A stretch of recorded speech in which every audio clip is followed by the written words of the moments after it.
இவங்களால வாயை வச்சுக்கிட்டு சும்மா இருக்க முடியாதா? நான் தெரியாமல் தான் கேட்குறேன். வரவே முடியாதுனாக்கா எப்படி அது?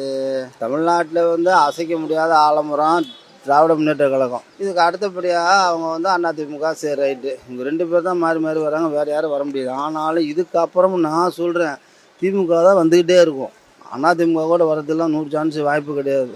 ஏன்னா ஏற்கனவே அதிரடியாக அவங்க போய் விழுந்ததுனால தான் அவங்க தோத்தாங்கன்றது தமிழ்நாட்டுக்கே தெரியும். இப்போ 2வது அவங்க வந்து எதை வச்சு இவங்க கூட்டணி சேர்றாங்க?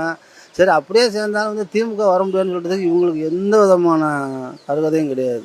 வரவே வேணாம் அப்படிங்கிறாரு. அதை தான் சொல்கிறேன். அது இவங்க முதல்ல இவங்க வராங்களான்னு பார்க்கலாமே.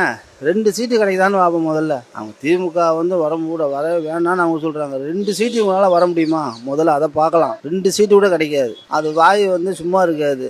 ஏதாவது ஒன்று சொல்லணுமேனு சொல்கிறாங்க. ஏதாவது ஒன்று, அதாவது அரசியலுக்குன்னு ஏதாவது ஒன்று பேசணும்ல. இப்போ புதுசாக கட்சி ஆரம்பிக்கிறோம், நாங்கள் இப்படி பண்ணுறோம் அப்படி பண்ணுறோம் இப்படி பண்ணுறோன்னு அவங்கள பற்றி பெருமையாக பேச மாட்டாங்க. இருக்கிற கட்சியை குறை சொல்லுவாங்க. இதுதான் காலங்காலமாக அந்த அரசியல்வாதிகிட்ட நடந்துட்டு வருது. அதே மாதிரி இவரும் எதோ சொல்லி பார்ப்போமேனு சொல்லி பார்க்குறாரு. இதெல்லாம் நடக்கிற சமாச்சாரமா?